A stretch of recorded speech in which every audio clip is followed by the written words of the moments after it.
ये पैगाम है भारत के हर कंटेंट क्रिएटर के नाम। जय भीम बड़ा सीधा हंसी, जय भीम जय Bhim app available on the play store and Apple app store now.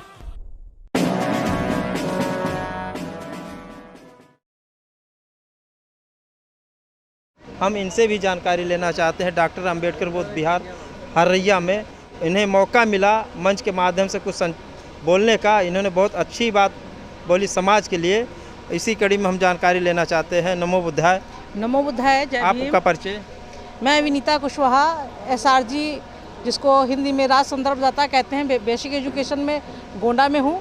और मैं 40 वर्षों से हमारा परिवार इस संस्था से जुड़ा हुआ है।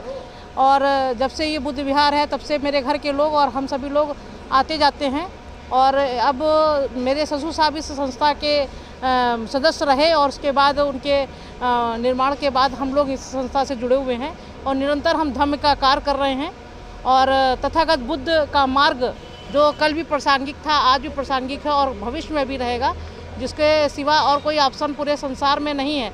जहाँ पूरा विश्व अशांति की बात करता है, यूक्रेन और रशिया जैसी जहाँ अशांति फैली हुई है, वहाँ पर अगर तथागत बुद्ध के विचारों से अगर पूरे विश्व में एक मार्गदर्शक के रूप में हमारे पास एक दर्शन है तो वो तथागत बुद्ध का है दर्शन है।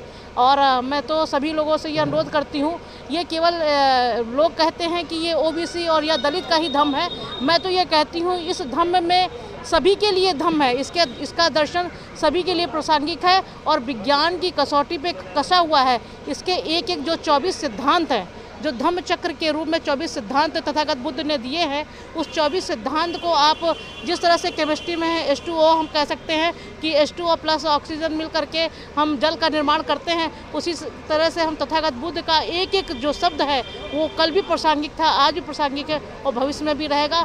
और ख़ासकर जहाँ पर सारे देश के जो लोग हैं महिलाओं को इग्नोर करते हैं या नारियों को इग्नोर करते हैं, तथागत बुद्ध ने अपने समय में भी नारियों का एक विहार बनाया था, संघ बनाया था।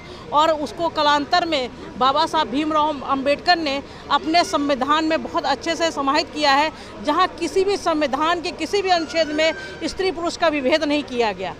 और ये सबसे महत्वपूर्ण है। और उन्होंने समता समानता की जो बात कही गई है पूरे संविधान में एक एक जगह पे बसी रची है। और आज जब मैं यहाँ पे खड़े होकर बोलने की जो क्षमता मैं रखती हूँ तो वो भारत के संविधान बाबा साहब भीमराव अंबेडकर की जो देन है, जिसका कारवा उस समय प्राचीन समय में आधुनिक भारत में सावित्रीबाई फुले जी ने चालू किया था। और उनको गुरु मान करके, ज्योतिबा फुले और सावित्रीबाई जी को गुरु मान करके बाबा साहब ने उसको प्रो करके संविधान दिया। मैं धन्यवाद देती हूँ तो ये बुद्ध के धम्म को, बाबा साहब भीमराव अंबेडकर को, समस्त अपने समाज में उत्पन्न महापुरुषों को, जिन्होंने स्त्रियों और पुरुषों में कोई भेद नहीं किया है। और आज बहुत ज़रूरत है, क्योंकि 74 वर्षों के बाद भी जहाँ अन्य समाज के लोग जो अन्य धर्म है, अन्य धर्म है, उसमें भी भेद दिखाई देता है, लेकिन इस धर्म में कहीं पर भी भेद नहीं दिखाई देता है। और समता समानता की अगर हम बात करें, विश्व की शांति की बात करें, विश्व में हम वैमनस्यता खत्म करके सदाचार की अगर बात करें तो बुद्ध के धम्म से बड़ा कोई धम्म है ही नहीं। इसलिए मैं आप सभी लोगों से अनुरोध करती हूँ कि बुद्ध के धम्म को अपनाएं। इसको केवल एक समाज में बांध करके ना रखें, ये पूरे विश्व के लिए है, क्योंकि पूरा विश्व इसको मानना। केवल 2 ही ऐसे व्यक्ति हुए जिनको पूरे विश्व ने माना, एक तथागत बुद्ध हुए और दूसरे बाबा साहब भीमराव अंबेडकर हुए, जिसको नॉलेज ऑफ सिंबल के रूप में कोलंबिया विश्वविद्यालय में स्थापित किया।